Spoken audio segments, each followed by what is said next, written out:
거룩하신 하나님 아버지, 하나님의 은혜를 감사드립니다. 이 시간도 하나님 앞으로 나왔습니다. 말씀 따라 기도의 자리로 나갈 수 있도록 성령께서 인도하옵소서. 예수님 이름으로 기도드립니다. 아멘.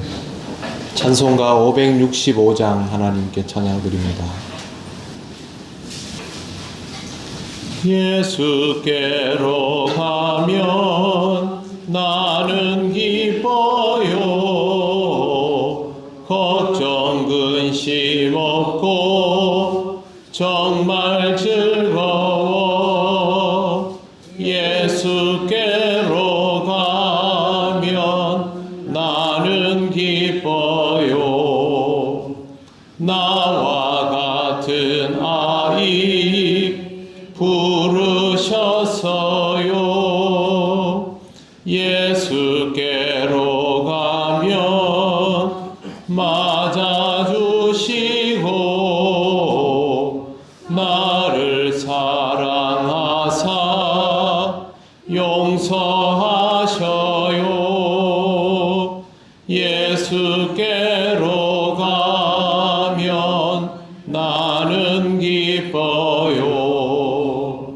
나와 같은 아이 부르셨어요. 예수께로 가면 손을 붙잡고 어디서나 나를 인도하셔요. 예수께로 가면 나는 기뻐요. 나와 같은 아이 부르셨어요.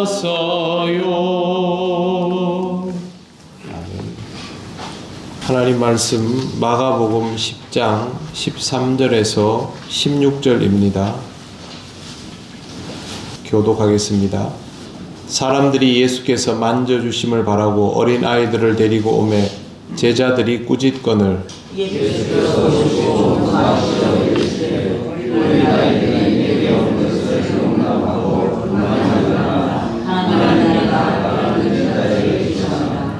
내가 진실로 너희에게 이르노니 누구든지 하나님의 나라를 어린 아이와 같이 받들지 않는 자는 결단코 그곳에 들어가지 못하리라 하시고 그 어린 아이들을 안고 그들 위에 안수하시고 축복하시니라.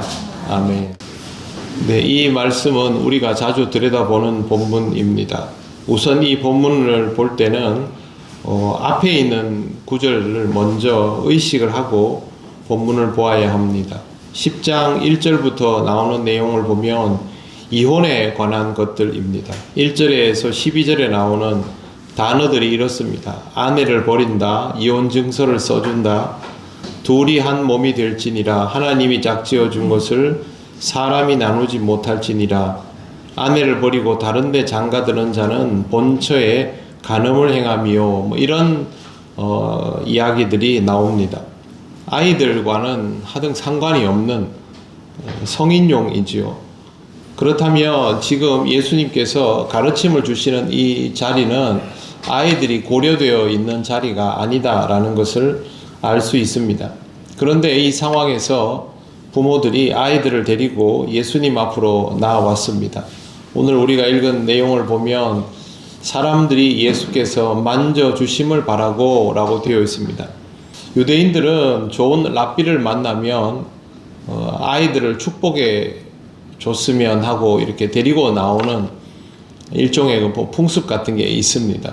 좋은 선생님 만나면 축복기도 해주면 좋겠다, 이런 방식이죠. 그래서 아이들을 데리고 나왔는데 제자들이 나서며 이 상황에 대해서 이 사람들을 꾸짖습니다. 지금 상황에 아이들을 데리고 나오는 것이 적절하지 않다라는 판단이었던 것이죠. 하지만 예수님은 이것 때문에 굉장히 화를 내십니다. 14절에 보시면 예수께서 보시고 노하시어 이르시되 라고 되어 있습니다. 예전에는 분히 여겨 라고 번역되었었습니다. 그러니까 이 단어에는 감정이 굉장히 강하게 실려 있는 것입니다. 이 단어는 분노와 슬픔과 탄식이 다 포함되어 있습니다. 예수님께서 화를 내시는 것은 어느 정도 이해가 되고 납득이 됩니다만 분노의 강도가 너무 높습니다. 왜 이럴까? 성경을 보니까 조금 더 앞으로 가면 9장 42절을 보십시오. 9장 42절을 제가 읽어보겠습니다. 또 누구든지 나를 믿는 이 작은 자들 중 하나라도 실족하게 하면 차라리 연자 맷돌이 그 목에 매여 바다에 던져지는 것이 나으니라 라는 구절이 나옵니다. 여기에 나오는 작은 자는 여러 의미가 될 수 있지만 우선적으로 직설적으로는 어린 아이가 대상입니다. 작은 자를 실족하게 하는 것은 큰 죄라는 것이죠. 그런데 작은 자를 실족하게 만드는 이유는 그들을 작다고 여기기 때문이죠. 가볍게 여기고 무시하고 대수롭지 않게 생각하면 그렇게 되지요. 사람이 사람에게 죄를 저지를 때는 항상 타인을 인간적으로 인격적으로 보지 않음으로 인하여 일어납니다. 사람을 도구로 사용할 때, 돈처럼 생각할 때, 아니면 하찮게 여길 때 그런 일들이 일어나는 것이죠. 그런 태도의 위험성을 예수님께서 분명히 지적을 하셨는데 이제 잉크도 마르기 전에지요. 예수님 말씀이 귀에서 사라지기도 전에 제자들이 이런 태도를 보인 것에 대해서 예수님께서 화를 내신 것입니다. 가르침은 분명합니다. 어떤 경우에도 어린 아이들이 주님께 오는 것을 막지 말라는 것입니다.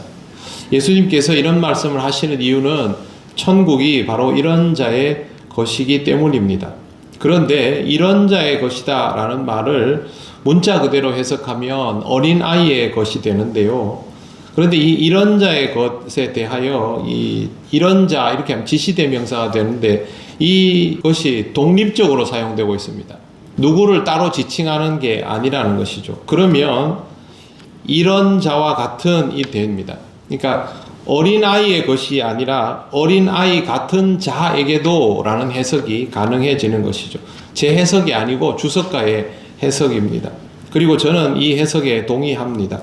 하나님은 이렇게 작은 사람에게도 허락되어 있는데 라는 그런 의미가 되는 것입니다. 사실 하나님 나라는 누구에게나 열려져 있지 않습니까? 우리말 성경으로는 볼 수 없어도 이 사람들의 뉘앙스로는 충분히 그렇게 해석이 되는 것이죠. 금방 태어난 아이에게도 아무것도 모른 채로 엄마 아빠의 손에 이끌려 나오는 어린이들에게도 또 열심히 인생을 살아봤지만 이 세상에서 약자의 위치를 벗어나지 못하는 사람에게도 하나님 나라는 모두 열려져 있습니다. 그리고 중요한 사실은 적어도 주님의 제자라면 하나님 나라가 누구에게나 열려져 있다라는 것을 당연히 기억해야 합니다. 그래야 지금 같은 이 순간에도 예수님께로 나아오는 어떤 사람도 막으려 하지 않는 것이죠. 여러분, 바리새인과 서기관들이 예수님 곁에 있는 세리와 죄인들을 보면서 저런 사람들하고 어울려도 되느냐라고 말하는 것과 지금 제자들이 어린 아이들을 데리고 나오는 걸 보고 좋은 판단이 아니다라고 하는 게 다를 것 같습니까? 똑같습니다. 조건을 가지고 사람을 판단하는 것 아닙니까? 예수님은 원천적으로 그것 자체가 잘못되어 있다라고 보는 것이죠. 사실 제자들 자신도 하나님 나라에 문턱이 없기 때문에 제자로 받아들여지고 그리스도인이 되었던 것 아닙니까? 세상에서 조건을 따지면 못 갈 사람 천지인 것이죠. 그래서 하나님 나라에는 문턱이 없다는 것을 잊지 말아야 하는 것입니다. 15절 말씀 보십시오. 우리 15절 말씀은 같이 읽겠습니다. 내가 진실로 너희에게 이르노니 누구든지 하나님의 나라를 어린아이와 같이 받들지 않는 자는 결단코 그곳에 들어가지 못하리라 하시고. 아멘. 이게 무슨 뜻입니까? 하나님 나라에 문턱 같은 것은 존재하지 않는다고 생각하는 게 어린아이이지요. 내가 주님 앞으로 나아가면 그냥 이끌려 나오는 것이고 그렇게 나아갈 때 조건절이 붙지 않는다라는 아무 생각이 없지요. 그게 어린아이입니다. 하나님 나라를 향할 때는 바로 이런 것이 필요한 것입니다. 순진무구함을 뜻하는 것이 아닙니다. 문턱이 없다로 이해하는 것이 더 좋습니다. 적어도 주님의 제자는 그런 마음이어야 합니다. 주님의 제자는 사람을 조건을 가지고 대하는 사람이 아닙니다. 그 조건을 가지는 순간부터 하나님 나라의 조건을 자기 스스로 만드는 것이 됩니다. 우리가 복음을 전함에 있어서 누군가에게는 전할 수 있고 누군가에는 전할 수 없습니까? 저 사람은 나랑 친하기 때문에 복음을 전해야 하고 저 사람은 내게 원수 같은 사람이기 때문에 내가 좀 싫어하는 사람이기 때문에 전할 필요가 없고 그렇습니까? 유대인이기 때문에 전하고 이방인이기 때문에 전할 필요가 없고 그러면 그 사람은 하나님 나라를 어린아이와 같이 받들지 않는 사람입니다. 하나님 나라에는 조건절이 없으며 그 조건절이 없다는 가르침은 다른 누구보다도 조건 없음을 통하여 예수 믿고 구원받게 된 우리 자신이 먼저 기억해야 하는 것입니다. 이런 마음을 가지고 언제나 복음을 전하시고 또 내가 아무 조건 없이 하나님 나라를 향하여 갈 수 있게 되었다는 것을 감사하며 살아가시기를 바랍니다. 기도드리겠습니다. 하나님 감사합니다. 우리를 향하여 베풀어 주신 은혜를 기억하며 그 은혜가 다른 사람들을 향하여서도 똑같이 열려 있음을 잊지 않기 원합니다. 우리가 가지고 있는 좋지 못한 습성들은 다 내려놓게 하시고 주께서 보여주신 그 사랑의 모습 그대로 우리도 아무런 조건 없이 하나님 나라를 선포할 수 있도록 역사하여 주시옵소서. 오늘 거룩한 주일 하나님 앞에 함께 모여 영광을 돌립니다. 오직 하나님을 기쁘시게 하는 우리들이 되게 하옵소서. 예수님 이름으로 기도드립니다. 아멘. 하늘에 계신 우리 아버지, 아버지의 이름을 거룩하게 하시며 아버지의 나라가 오게 하시며 아버지의 뜻이 하늘에서와 같이 땅에서도 이루어지게 하소서. 오늘 우리에게 일용할 양식을 주시고 우리가 우리에게 잘못한 사람을 용서하여 준 것 같이 우리 죄를 용서하여 주시고 우리를 시험에 빠지지 않게 하시고 악에서 구하소서. 나라와 권능과 영광이 영원히 아버지의 것입니다. 아멘.